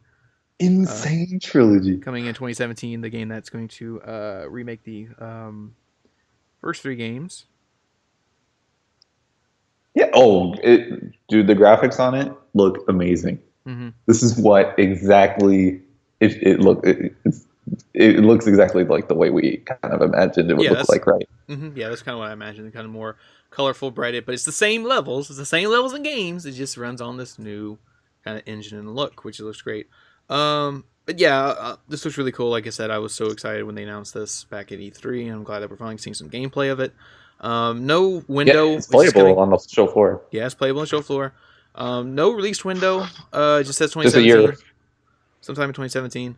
It'd be nice to get like in the summer or something. Yeah, it'd be so nice. Because I want to play this, man. And like, I really want to see some Crash 3 levels. Oh, yeah, because they really got to see 1 and 2. Yeah, they only show a little bit of 1 and 2. And I'm like, no, show us the good stuff. We want that Cash. We want those Crash 3 levels. Well, I mean, yeah. I mean, 3 is... Well, actually, 2 might be my favorite. No. But 3 is the best. It's like the thing with Jak 2. Dude, I'm not just doing this to make you mad. Like, Crash Bandicoot 2, I just like its attitude and like its tone. I like a lot more than 3. But 3 has like, yeah, it was zany. It had so much motorcycle stuff. I want to do the motorcycle levels in HD. I want to ride the Tiger in HD. I want to. You want to see the animals? See the animals in HD. I want to like ride the Tiger in HD. I want to use that little bazooka cannon thing in HD. The Tiger will have like fur and everything, like individual fur. It looks so nice. And then we get to see his sister in HD. And they said all the music's gonna be the same. So I'm like, yes. Right? Was that girl like? No, I don't think that girl's Crash's sister, right? Yeah. Like, oh yeah. So then we get to see her in HD. We get to see the big boobed Bandicoot from the first one in there too, in HD. Oh yeah, I could finally finish the first one because like I always said, that weird history with the first game. Yeah. Oh god, dude. Still the obtuseness of the first one will probably still be there, right? Or I don't know. I mean, they'll probably redesign that, right? The first one was very weird. Yeah, I mean, it's gonna follow the same level design, but like one of the updates says that it's gonna have a proper save system where it'll auto save. Yeah, they're gonna have to do that and like clean up that UI because, like, man, that UI in the first game was rough. Yeah, because I basically skipped the first game where I only played like the second and third one for like all my life, and then like I just randomly we went back. Me and my brothers kind of went back and we found the first game we played it, and it was so weird. Like it's such a completely different game from the other two. Dude, it's like from the Jak 2 to Jak 1 kind of thing. Yeah. Oh, dude, but just literally shaking right now because like what we're gonna talk about later. Can't hold it in. And I swear to myself, I was not going to check Twitter while I was doing the show, but like I checked it just this once, and I'm not going to check it again. But like what I just saw is so important. I know, man. It's okay. It's okay. You'll see it. It's but okay. Naughty Dog, they know how to make sequels. Yeah, it's okay. We know you're so excited because it finally got announced today. Knack 2 got announced today. Yes, dude. The Facebook page from Knack is going insane right now. Like. As you guys know, the Knack is basically like an internet meme at this point because, Knack is Knack. And, Knack had to get its little shout out at the Game Awards with Mark Cerny because when they were introducing Mark Cerny. Yeah, the creator of Knack. The creator of Knack. What? How about say the creator of like this PS4 system architecture, not the freaking creator of Knack? Yeah, and like he's even credited on Death Stranding. Yeah, apparently, yeah, he is. As like the technical guy or something, like engineer guy. I don't know. Look, Mark Cerny, I like Mark Cerny a lot. His little zanies is a presentation, but he's an incredibly smart guy. But it's just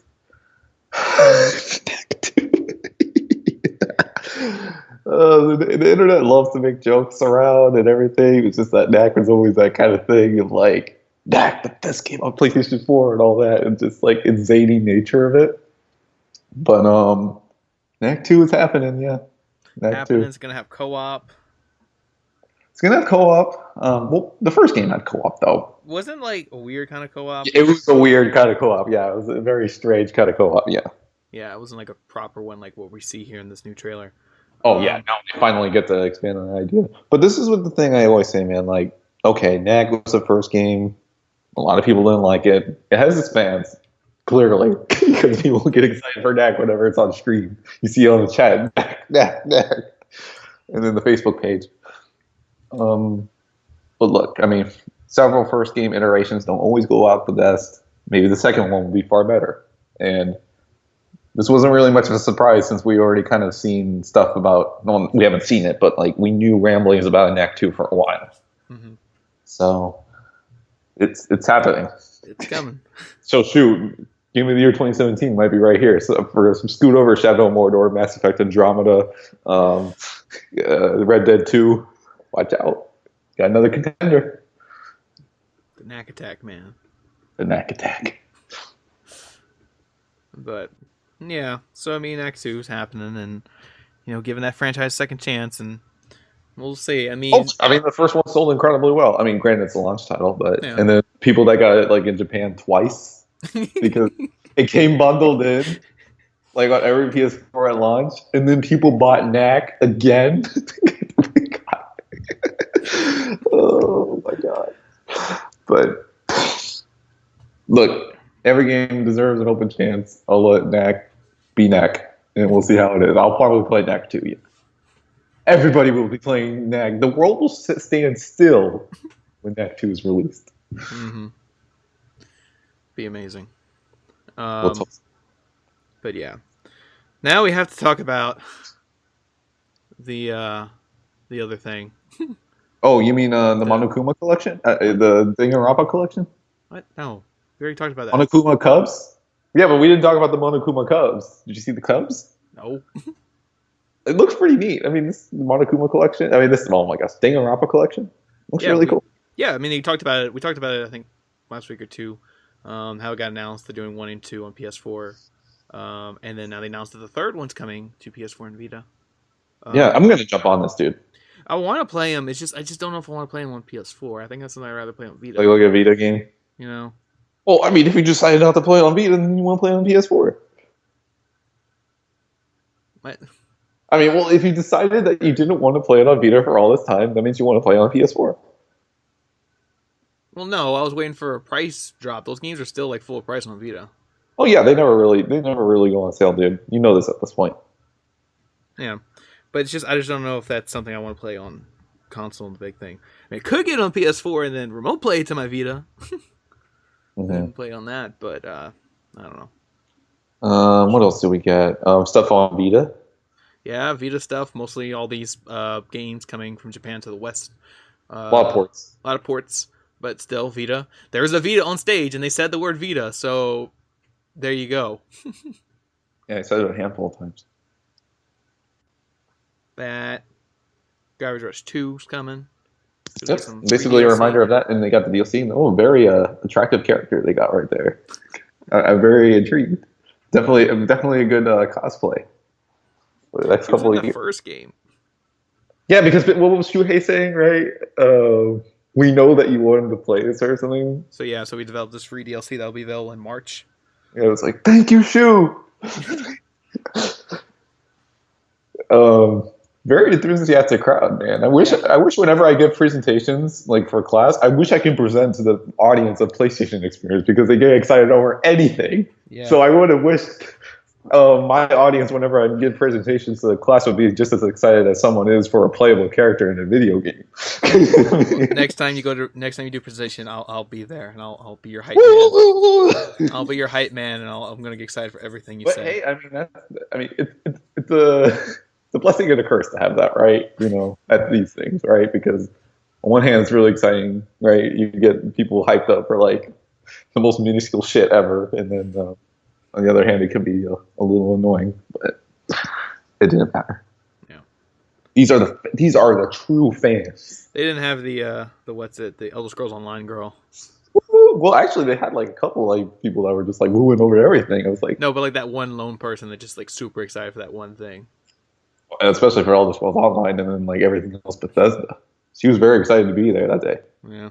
Elder Scrolls Online. Yeah. Well, and then it's also interesting to see what people are more enthusiastic about than others. I mean, it seemed like Activision stuff didn't really get people all that excited. Well, I mean, it was nothing new. You know, Yeah, it wasn't. It was just It's like, just the Destiny stuff, and then COD, and then all that, right? So can't really say that's a detriment to I mean, only kind of really the only kind of it wasn't even new, but like I mean, the Crash Collection is being developed by Activision or published by Activision, and so I mean, there's that, but no. Any other tidbits before we get to the huge one, like the big fish? Yeah, I think that's it. I mean, a lot of it too was like stuff going from Ni no Kuni 2. Yeah, Ni no Kuni 2 is coming. It's fantastic. I still want to finish the first game, but I wish there was like a remaster of the first game on the PS4. But I'll be surprised if it doesn't happen. I think once we get close to Ni no Kuni 2, they're gonna probably announce some kind of remaster. Kuni, that's the thing. What? Ni no Kuni is fantastic. You love it. Oh, I never played it. Definitely one of the best games on PlayStation 3. Was only about 30 or so hours in it. Only 30 hours into it. It's a JRPG. I know. Well, that's how it was with Skyrim. Like I tell people, I only played it for like 20 or 25 hours before I stopped playing. And people are like, you only put 25 hours into it and you quit? What? What's that thing with Destiny? I put 24 hours and like, oh, you quit. Average time is 117. But yeah, Ni no Kuni 2, so excited. 2017, don't really believe it, but we'll see. We'll see. I mean, by then, goodness, I mean, Ni no Kuni would have already come out 5 or 6 years since then? Jeez. But hey, man, it takes time to make those fantastic games. And it doesn't really seem like to me there's going to be like an animated portion of that game. You know what I mean? Well, how the cutscenes were hand-drawn animated. Which is unfortunate, but I mean, the game already looks fantastic, that's all. Yeah. We shall see. Mm-hmm. But, yeah. Talk about the big show-stopping, show-ending announcement. Oh my gosh, yeah. The one I don't think people were ready to see. It was just kind of like, really? We're going to announce this now? And it's like, yeah, I guess so. Well, as you heard in the blog post, Neil said that he couldn't hold this in any longer. Yeah, they announced that The Last of Us is getting a sequel, and it'll be called The Last of Us Part 2. This game, they stress, is very early in development. Very early. It's probably, I mean, they made that trailer, though. Wait, I'm going to burst your bubble. I'm going to burst everyone's bubble. What? That trailer, none of that was new stuff. What do you mean? That was you mean like the assets? I mean, yeah, it might be like re-rendered, but what we saw was the original ending of Last of Us 1. The original ending? Yeah, originally. I remember reading this. There was an interview. Oh, yeah, that's right, yeah. I mean, the original ending of Last of Us Part 1 was going to be a little epilogue, whereas a few years later, and it was going to have Ellie sitting in a room, and she sits up, she takes out her guitar and starts playing. And yeah, that's right. Yeah, you mentioned this, on one episode. But, I mean, kind of to rebuttal that before you even go full theory, tinfoil hat mode, I mean, this stated that it was this is running like an updated. Yeah, I'm not saying. Yeah, I mean, obviously they had to re-render this to be like PS4 level, whatever. But I mean, this was basically the original ending of Last of Us 1, though. Yeah, but packaged, represented to you as Last of Us 2 teaser. Well, yeah, because I mean, this was never released out there. Yeah. It's not like it was like a secret or hidden ending or like something that was never released before. But I remember because I thought about that after I saw that teaser. I was like, oh, Last of Us 2. But I started thinking about it, like, wait a minute, and then I remember he was describing the original ending of Last of Us 1, and it matches this teaser trailer. So yeah, exactly. Yeah. So basically, the original ending they made for the first game, they just took it, re-rendered and reworked it, and then turned it into a teaser for Part 2. Oh yeah, there's no doubt. There's no question about that. So it kind of shows you, they're really in rough development when even the teaser itself is kind of just... It's something that was already kind of conceived and thought of. Already kind of made, and they just kind of repackaged it. Yeah, I mean...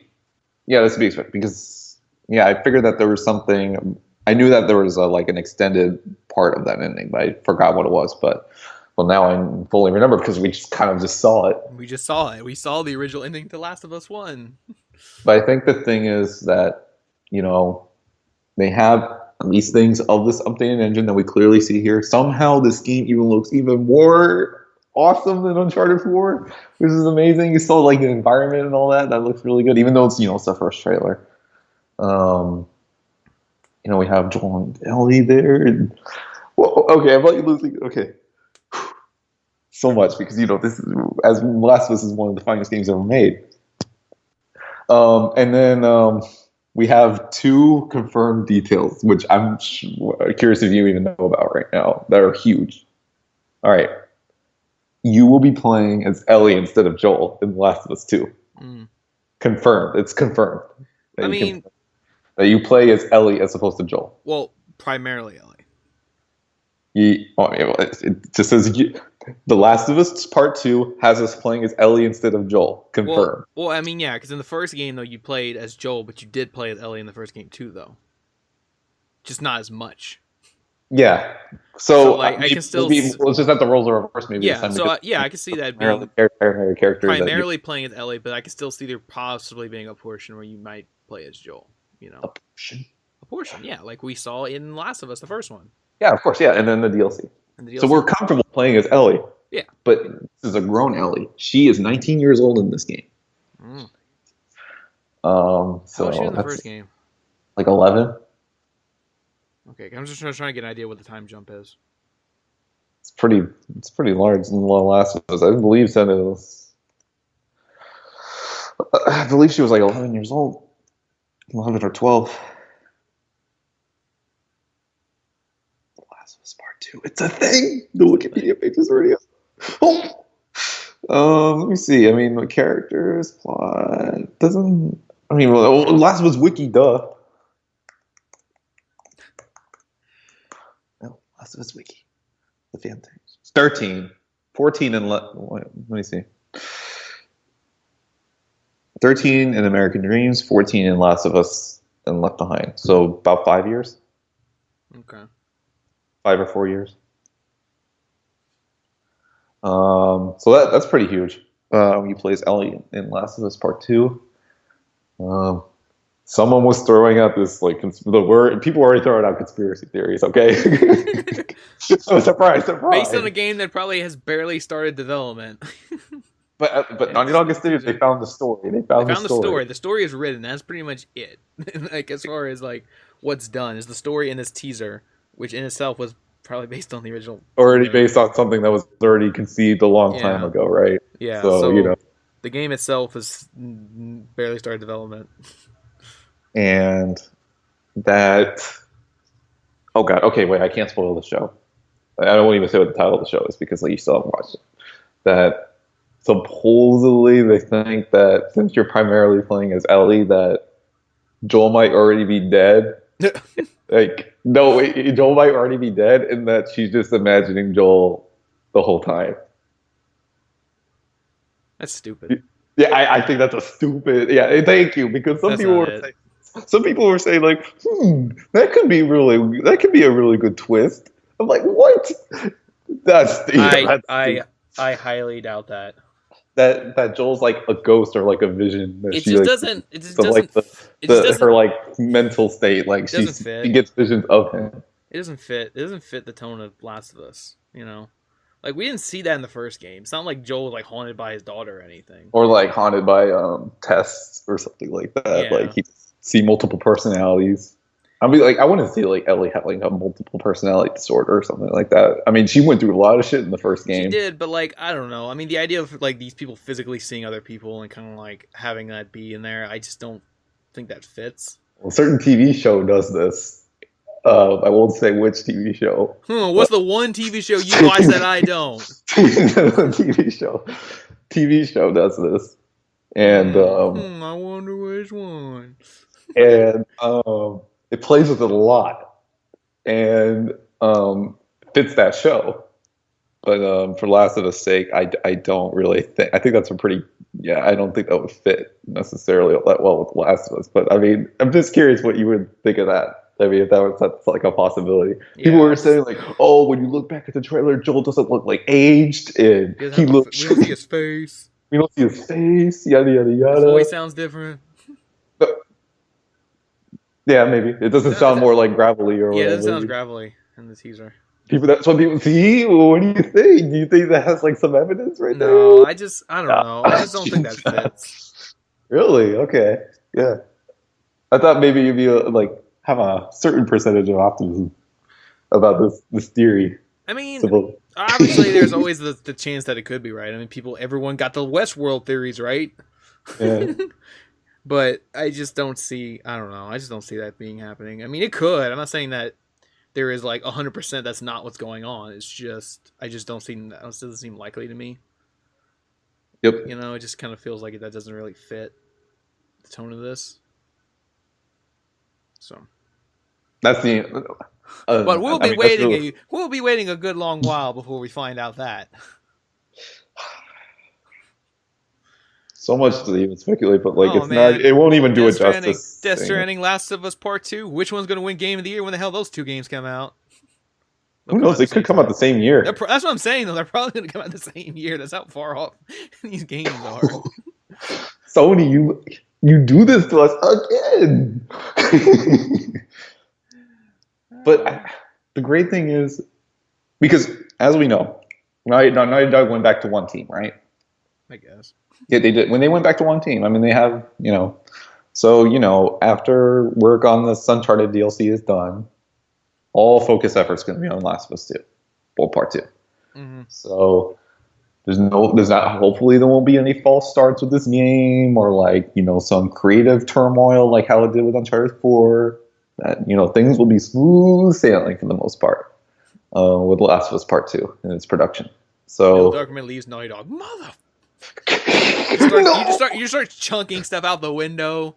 You just start I don't even know how the internet would react to that. Or like Neil or Bruce. I mean, Bruce is important too. Yeah. I mean, he's like the main gameplay guy. Yeah. Because as important as the story is for Last of Us 2, I mean, let's not forget that the game also needs to be good to play as well. So I'm curious, as sequels tend to do, change things up with the gameplay or advance it further. So, I wonder how that'll go. But I wonder how this game's going to begin. I hate the speculation game because we're going to be playing this for years, unfortunately. We'll leave it to the fandom pages and the online message boards, but I'm curious, how the game will actually, start. Its beginning. If it's going to, kind of start in right after Last of Us 1 and then give a time jump, because it's got to have a memorable opening sequence like the first game did. You gotta have that prologue. It's got to have that really intense memorable prologue. So I wonder if we play right after the first game and then something promotes a time jump. You're just playing Crash Bandicoot. Yeah. Or he's like, in this case, you'd be playing Jack and Dexter. Yeah. Oh, you're playing Jack and Dexter. It's like, yeah.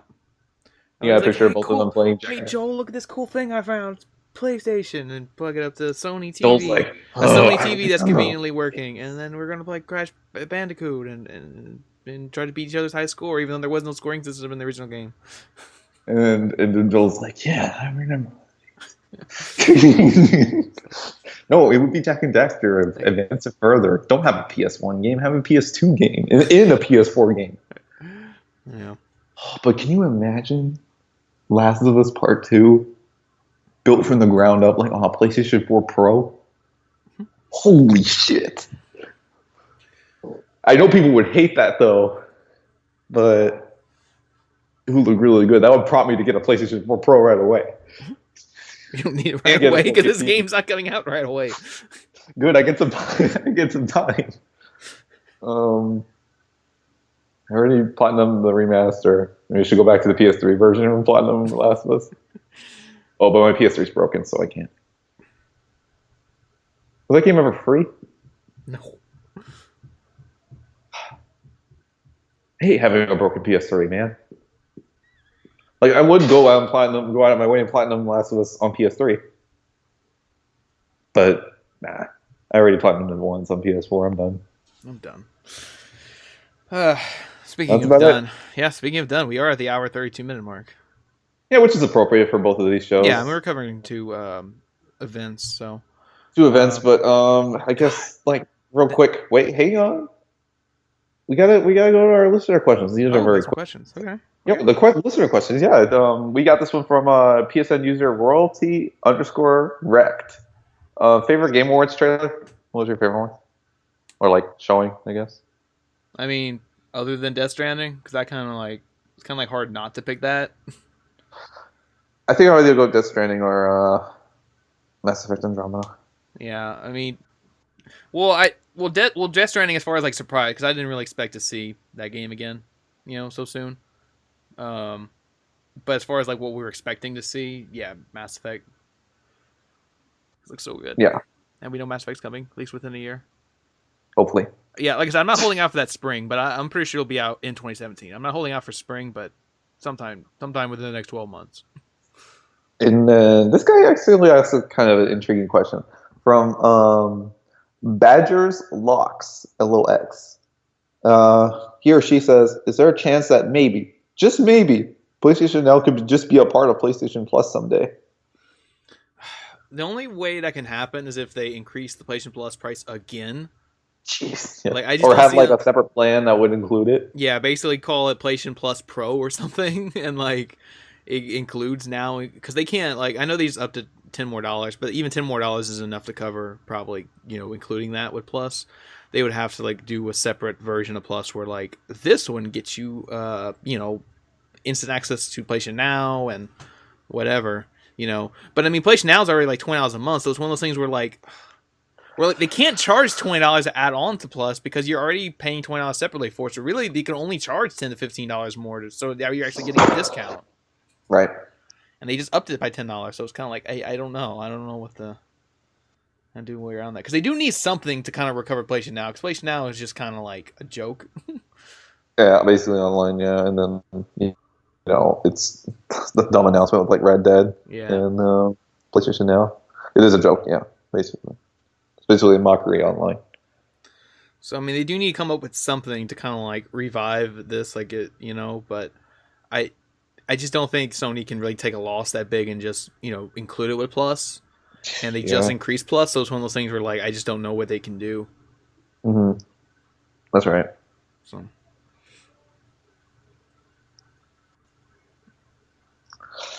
Yeah, that's rather unfortunate, but yeah, I mean, I totally agree with you. So, on there. So yeah, The Last of Us Part 2. Last of Us Part One 2. day. I love that it's called Last of Us Part 2, by the way. Really? Yeah, you like that? Yeah, it feels more cinematic, like a movie. To call it Part 2, and it just sounds better than just saying Last of Us 2, because it always just kind of felt like weird to kind of call it that. Kind of like Star Wars Episode 2. So yeah, I like that. Last of Us Part 2. It's got to be The Empire Strikes Back Plus. Yeah, it's Part 2. Like it feels like it's like this is a hard continuation of the story. It's the next part of the story. But dude, what gets me so excited, like that Naughty Dog, with its sequels, they go above and beyond. So like Last of Us was just like the first one. It's the Crash Bandicoot 1. it's the original Jak and Daxter. Well, I really like the original Jak and Daxter. Yeah, I mean I do too, but I don't like it as much as 2 and 3 at all. So at all. That just sounds so bad. That's like I don't like it as much as at all. It's like fine. Well, what Uncharted 2, dude? Come on, no one's denying that one, right? So oh well, no, I just don't want to give in to all those people that still claim Uncharted 2 is the best game. I'm serious. No, but like no, I'm talking about jump. Like the quality jump, not like no. Uncharted 4 is the best one. We know, everybody knows it. No, I'm talking about like in terms of the jump. Yeah. Yeah. The Last of Us was just the Crash Bandicoot 1. Even though it was a really odd comparison, a really dumb comparison, but no, I just mean like one of it. Like I'm just saying, like if it becomes that, it's like oh shit. Like if Last of Us 1 feels like the Crash 1 in the series by the time we get to the second one.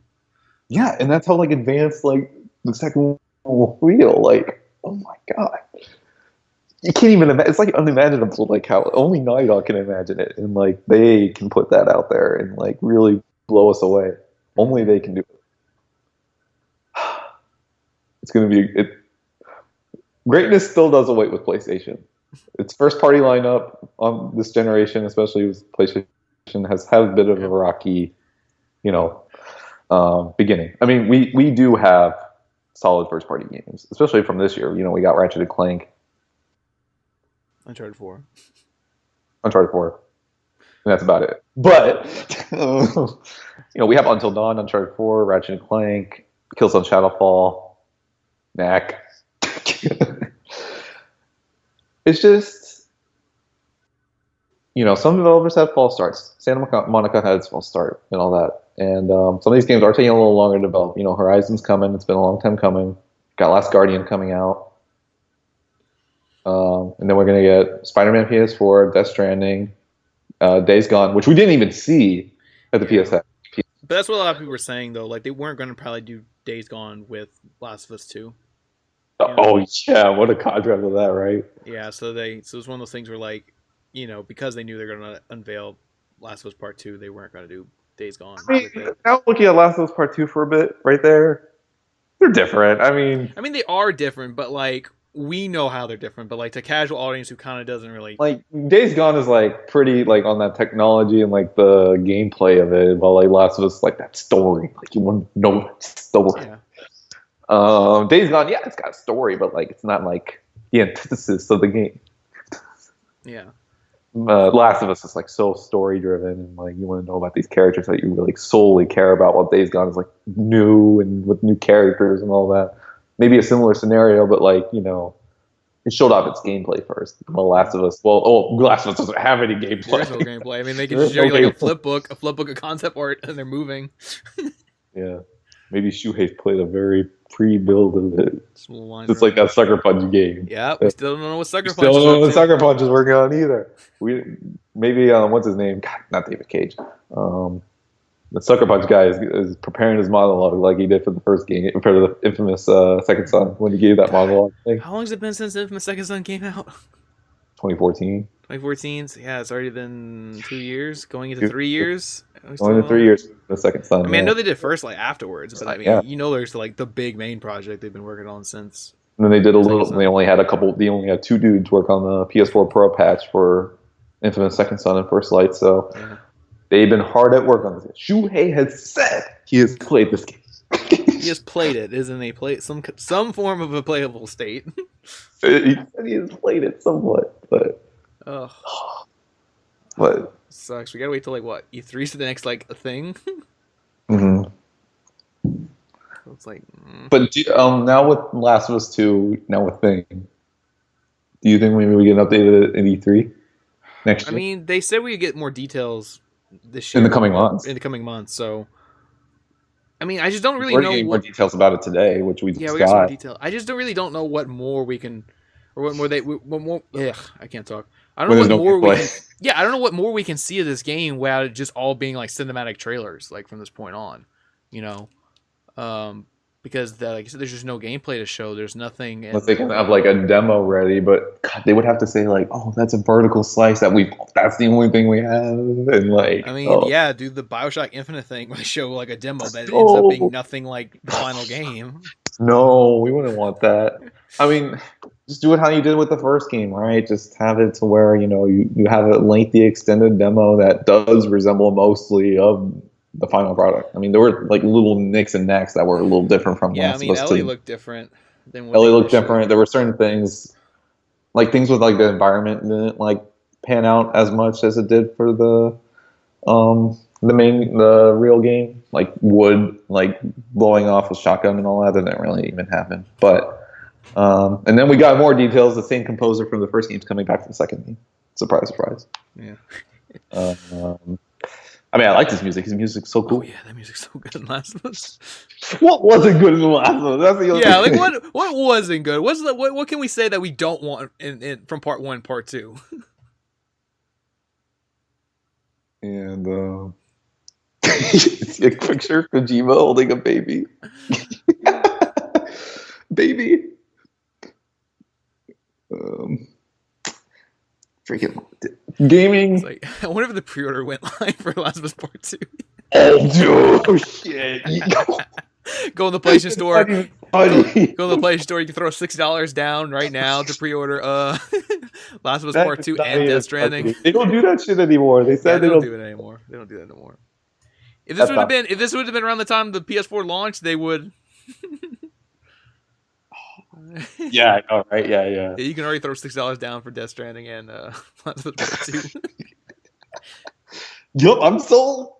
Like, man, there may be some videos online of people like going to like claim their pre-order of Last Guardian on Monday night like with their like original it's like like the PS3 Nukem receipt. one, right? Yeah, like the Nukem one. Or 10-year-old receipts, like some guy. So there's people out there, man. They gotta have those receipts that say Last Guardian PS3 pre-order, and they go in there and like get their PS4 copy. Mm-hmm. Yeah. So yeah. But anyway.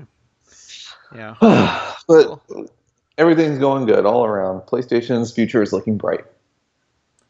Looking good. Looking good for PlayStation. Well, I mean, they're going to have to. I mean, they're going to get competition next year. Yeah. From Switch and Scorpio. Yep.